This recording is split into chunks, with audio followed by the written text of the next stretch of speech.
So I'll just right click and add an emitter in my system, this fountain. And in last video, we covered the lifetime. Now we will cover the color, initialize color. So this is the very first color when particles spawn. It will not update over life.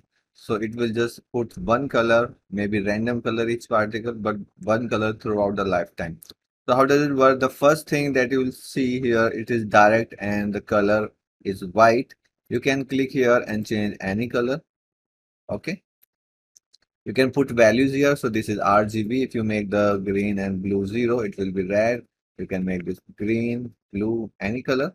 Then this A means alpha. This is opacity. So if you make it like down, particles getting more transparent. You can also increase it to make it more hard.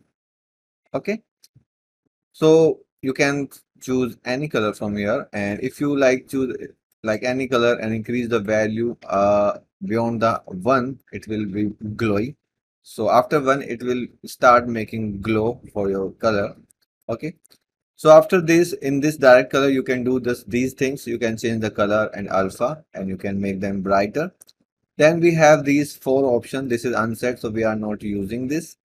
Then we have direct that I have just cleared. Then we have random range. So it will put two colors and it will put random range between them. So in the first one, I choose red and see some particle are red, some are white. And in the second one, I'll choose green. So it will divide these two color and see it will also blend these two color in between. Some particles are yellow because red and green makes the yellow. And then you can adjust the alpha also if you want. And then here we have the color channel mode. This is linked RGB. You can use the random individual channels. Okay. So it will be more random. It will take the random R, random G, random blue. Okay, like that. So you can also use this link RGBA. All will be linked. Okay. So it has just these two minimum maximum things. Then the last is it is very fun part. It has lots of settings. So if you use this random hue saturation value, it will give you a direct color which you can choose like red. Then it will give you the hue between minimum and maximum. So if you make 0, it will be red. If you make like 0 to 1, it will make the all colors because 0 to 1 contains all color. And what is this actually? If you open the color, this is the hue. So this is 0, and if I'm changing, you can see this ring is rotated, is covering all the colors. See? So this is what it is. So 0 to 1 covers all the colors.